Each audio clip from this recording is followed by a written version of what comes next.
जय श्री राम सभी को। मैं सोनिया यादव स्वागत करती हूँ हमारे चैनल रामायण बाय लवली में। कैसे हैं आप सभी? आशा करती हूँ आप सभी ठीक होंगे।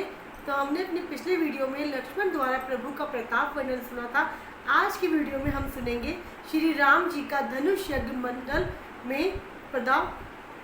अपनी कथा को आगे की ओर आरंभ करते हैं। मृदु वचन विनीत तिन्हे पैठारे नर नारी, उत्तम मध्यम नीच लघु नीच निज थल अनुआहारी। अर्थात उन सेवकों ने कोमल और नर्म वचन कहकर उत्तम, मध्यम, नीच और लघु सभी श्रेणी के स्त्री पुरुषों को अपने अपने योग्य स्थान पर बैठाया। अर्थात जब वहाँ पे धनुष यज्ञ मंडप में बहुत ज़्यादा भीड़ होने के बाद जनक जी देखने लगे कि बहुत ज़्यादा भीड़ उमड़ आई है, सबकी बैठने की व्यवस्था करानी पड़ेगी। तो उन्होंने अपने विश्वसनीय सेवकों को बुलाया और सबको उनके हिसाब से बैठने का आसन की व्यवस्था उनकी की।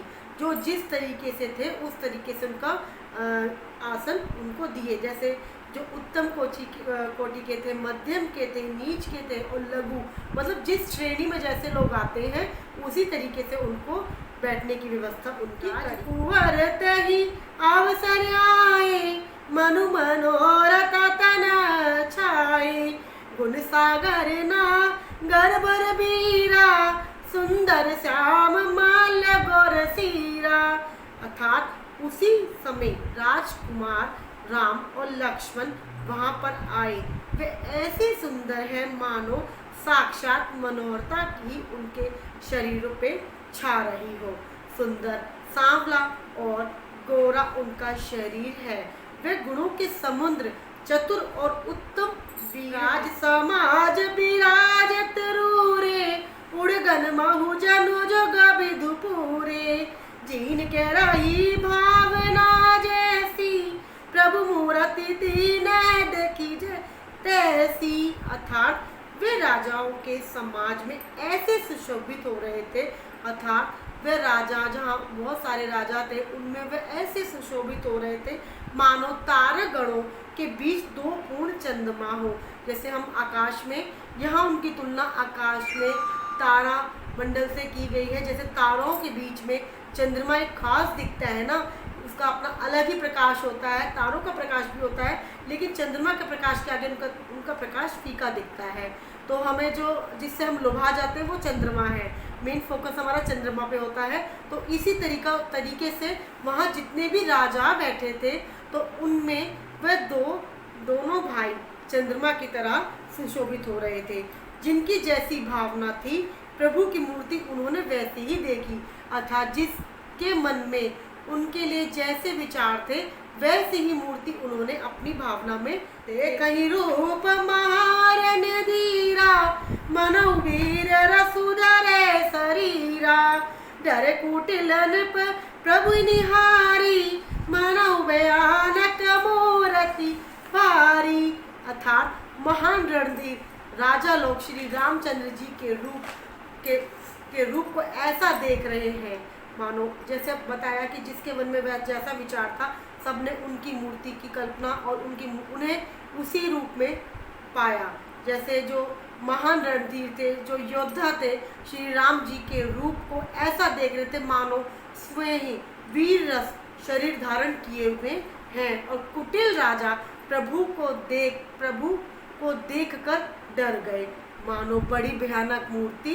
असुर छल छन बेशा, तीन प्रभु प्रगट का समदेखा, पूर्वसी नहीं देखे दो भाई, नूर भूषण लोचन सुखदाई। अर्थात छल से जो राक्षस वहाँ राजाओं के भेष में बैठे थे, अर्थात वहाँ पे जो राजा थे उनके भेष में राक्षस भी बैठे हुए थे। क्योंकि वहाँ राक्षसों का आने का तो कोई निमंत्रण ही नहीं था, केवल राजाओं के लिए था, लेकिन वो भी छल करके वहाँ पहुँचे हुए थे। उन्होंने प्रभु को प्रत्यक्ष रूप काल के सम्मान देखा। तो वो राक्षस ही है, स्वाभाविक ही वो जो कुछ देखेंगे राक्षस दृष्टि से ही देखेंगे। तो उन्होंने श्री रामचंद्र जी का जो दर्शन है प्रत्यक्ष काल के रूप में करा।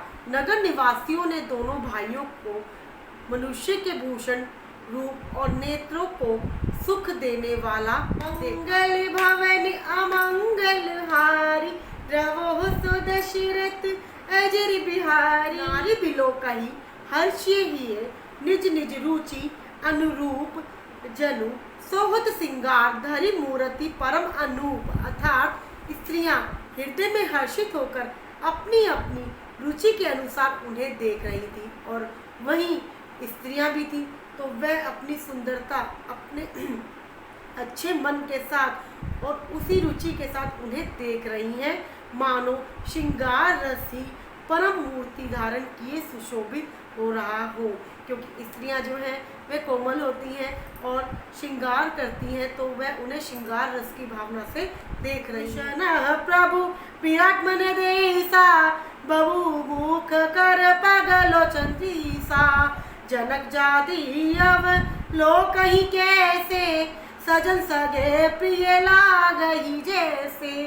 अर्थात विद्वानों को प्रभु विराट रूप में दिखाई दिए, अर्थात जो वहाँ विद्वान थे, बहुत महान थे, उन्हें प्रभु की मूर्ति जो है विराट रूप में दिखी, जिससे के बहुत से मुंह, हाथ, पैर, नेत्र और सिर है।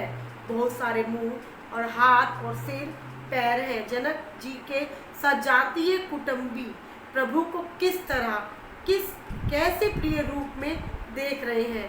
अर्थात जो जनक जी के रिश्तेदार हैं, उनके कुटुंबी हैं, उनके परिवार संबंधी हैं, वह उन्हें सगे सज्जन संबंधी प्रिय जैसे लग रहे हैं। विदय बिलोक निरानी, शिशु सम प्रीति न जाति बखानी, जोगिन परम तत्वमय भाषा, सात शोध सम सहज प्रकाशा।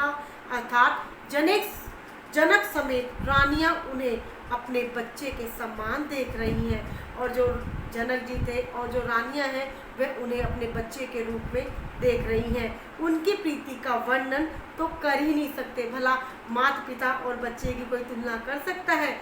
हो ही नहीं सकता। योगियों को वे शांत, जो वहीं योगी लोग भी थे, तो योगियों को वह शांत, शुद्ध, सम और स्वत प्रकाश परम तत्व के रूप में दिखाई दे रही। भगत तन देख दो भ्राता, इष्ट देव इव सब सुख दाता, राम ही चितव भाई जही सिया, सो सुने हु सुख नहीं कतनिया। अर्थात हरि भक्तों ने दोनों भाइयों को सब सुखों के देने वाले इष्ट देव के समान देखा। अर्थात हरि भक्तों, जहाँ वही हरि भक्त भी बैठे हुए थे, तो उन दोनों भाइयों को उन भक्तों ने एक इष्ट देव के समान उन्हें देखा।